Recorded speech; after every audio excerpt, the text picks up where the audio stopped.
Kenalannya itu kan pakai ta'aruf ya Mbak ya? Dua-duanya ya, hampir dua-duanya pakai ta'aruf. Mbak ternyata di poligami dan bukan istri pertama, bahkan ternyata adalah istri kelima. Pasca itu ketika saya mengajukan proses itu, info-info itu baru datang. Ternyata saya orang kesekian, ya hidup bersama dalam satu atap 2,5 bulan. 2,5 bulan? Iya, dan lebih banyak masa ditinggalnya ya.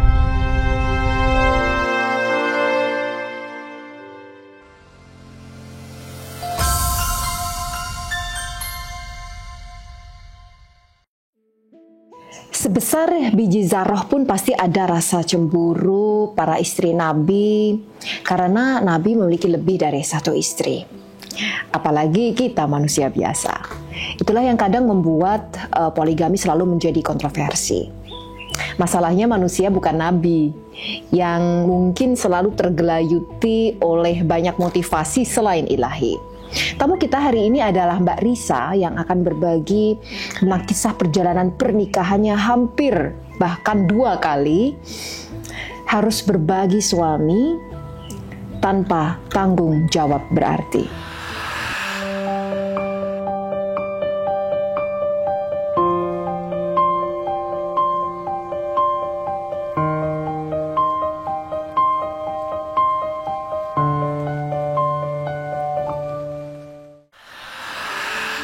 Saya dengar ceritanya tadi gemes, gregetan gitu ya Mbak ya. Boleh nggak Mbak bisa diceritakan apa sih yang bikin Mbak tuh ya waktu itu ya jatuh cinta dengan suami pertama maupun suami yang kedua? Apa karena atas nama apa ya istilahnya religiusitas gitu ya, karena mereka dari kalangan orang-orang yang bisa dianggap panutan dalam beragama atau ada hal lain ya? Ya, bismillahirrahmanirrahim. Salah satunya iya, saya harus katakan seperti itu karena saya menilai bahwa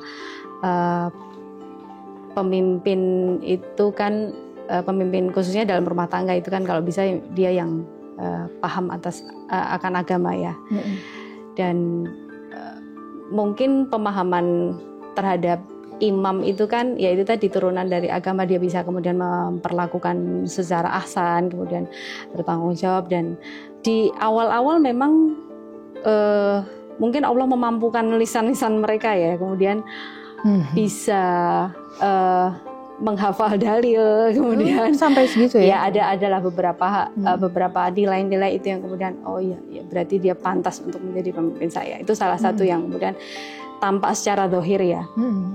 Meskipun ya pada akhirnya ketika sudah masuk di bingkai pernikahan itu kan ya kita ya akhirnya yang harus menjalani dinamika itu yang ternyata memang betapa ilmu itu menjadi ya solusi dari semuanya ya. Kenalannya itu kan pakai ta'aruf ya Mbak ya?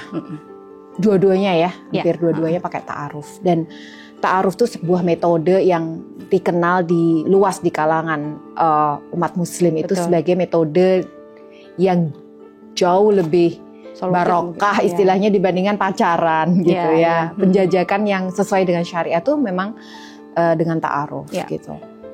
Nah, tetapi kemudian apakah Mbak setelah 2 kali menikah ini ya, ta'aruf itu juga ada kekurangan atau semacam ada gap karena tidak ada background check yang cukup mendalam, apalagi ketika ta'aruf ini juga mantan suami pingin istilahnya menyegerakan pernikahan gitu atas nama agar lebih afdol dan sebagainya. Jangan sampai terjatuh pada zina. Nah, seperti itu. Sehingga kemudian tidak ada background check gitu. Ya.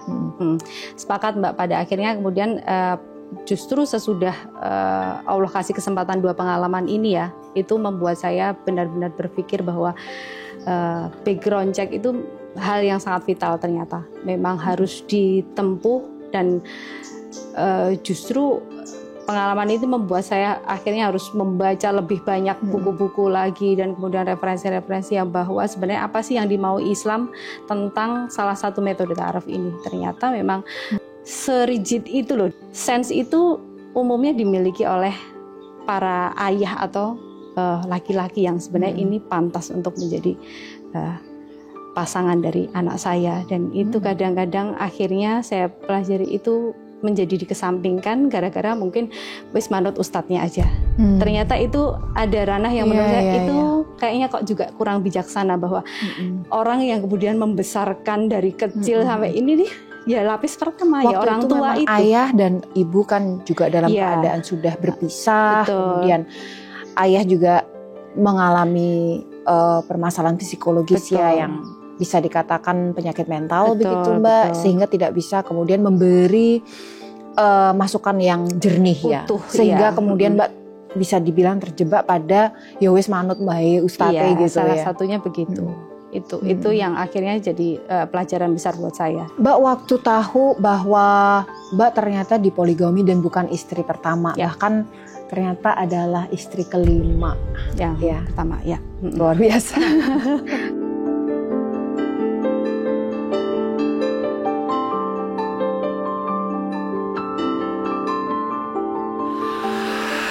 Mbak kemudian kan sebelum menikah juga kemudian tergabung pada sebuah majelis yang Mbak belajar bahwa sesungguhnya dalam agama Islam memang poligami itu sebuah praktek yang diperbolehkan gitu. Namun pada prakteknya lagi itu banyak orang menyalahgunakan poligami itu.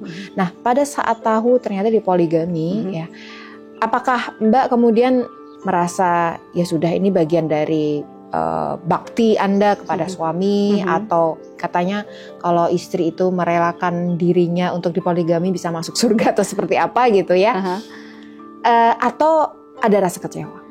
Kecewa pasti ya, karena kemudian yang saya pahami tentunya salah satu elemennya ada poligami di kotak pernikahan itu ternyata tahapannya kan sangat rigid sekali ya. Itu harus ditempuh kalau memang mau menjalankan praktek syariat salah satu squel amalan yang cukup besar. Tapi tidak dilalui oleh laki-laki yang kemudian saya temui ini, dan itu sebenarnya kesedihan yang sering membuat saya menangis di posisi itu. Saya menanamkan pada diri saya jangan sampai saya menyelisih satupun syariat yang ada di Al-Quran, bahwa itu ada. Rasulullah pun kemudian menjalankan itu. Tapi kan kemudian semua dengan adab yang benar, dan itu pun kalau ditanya Rasulullah pun mungkin tidak ingin juga menjalankan itu ketika tidak ada perintah kan begitu. Jadi memang harus melihatnya secara komprehensif sih Mbak, seperti itu. Saat tahu dipoligami gitu, tadi Mbak mengatakan sebetulnya kalau sesuai syariah, prakteknya itu benar, beradab, itu mau-mau aja gitu. Tapi apa sesungguhnya waktu itu glitch yang terjadi sehingga Mbak memilih untuk, apakah mungkin terjadi KDRT atau apa, atau tidak bertanggung jawab menafkahi dan sebagainya? Ya, dalam pernikahan itu kan kebutuhan akan disayangi, artinya elemen-elemen itu kan banyak sekali. Ada sentuhan. Betul. Artinya itu saja secara dasar belum continue dilakukan gitu loh. Waktu itu Mbak merasakan ada ketimpangan pembagian waktu, manajemen waktu? Sebenarnya yang kedua ini ya, karena kemudian itu sudah sangat tampak sekali ya. Kalau yang pertama karena saya banyak ditinggal-tinggal, jadi saya tidak tahu. Hanya pasca itu ketika saya mengajukan proses itu, info-info itu baru datang. Ternyata saya orang kesekian kayak gitu. Itu juga simpang siur sih sebenarnya. Saya juga nggak tahu siapa saja perempuan dan ada di wilayah mana saja, saya nggak ngerti. Jadi sebagai informasi bahwa suami pertama atau mantan suami pertama Mbak Risa itu adalah seorang anggota jamaah tabligh yang memang praktek berdakwahnya itu dari satu tempat ke tempat yang lain, bahkan dari Indonesia keluar Indonesia, saya tahu benar itu. Dan itu sesuatu yang bagian dari jihad, menciarkan Islam gitu. Tetapi kemudian ada satu konsekuensi di mana kemudian ternyata punya istri di mana-mana gitu, dan itu tidak tersampaikan informasi tersebut pada salah satunya Mbak Risa gitu. Tapi Mbak waktu itu apakah tidak ada terbersit pemikiran bahwa kalau pergi-pergi lama itu pasti dia buka cabang gitu? Ada nggak? Itu di beberapa part saya berkesempatan untuk ketemu beberapa istri yang lain. Kemudian saya tanya, ya qadarullah beberapa teman yang saya temui juga para istri itu ada juga yang mengalami hal serupa, yang kemudian mengatasnamakan menjalankan syariat, ada juga yang mengatasnamakan menolong para janda. Selama pergi kemana-mana berkelana itu dinafkahi nggak Mbak? Terus penafkahan, mungkin kalau batin ya kadangkala ya, tapi kalau lahir gimana nih yang agak penting ini lahir ini? Itu yang paling dasar soalnya. Kalau saya sih saya tidak mendapatkan sepenuhnya ya. Kalau yang pertama ini memang saya kebetulan memang tidak banyak mendapatkan ini ya, selain juga kalau diakumulasi rentang saya berkehidupan alhamdulillahnya tidak lama.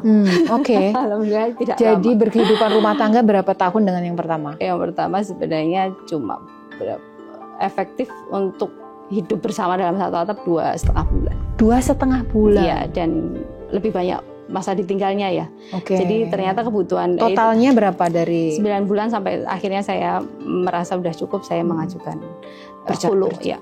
Oke. Dan itu sudah di pengadilan agama sudah.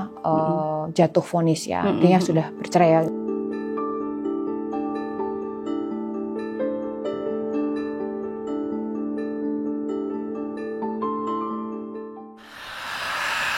Mbak ngerasa nggak sih dipatok ular 2 kali gitu? Iya. Kayak 2 kesempatan ini saya rasa menikah resmi rasa siri.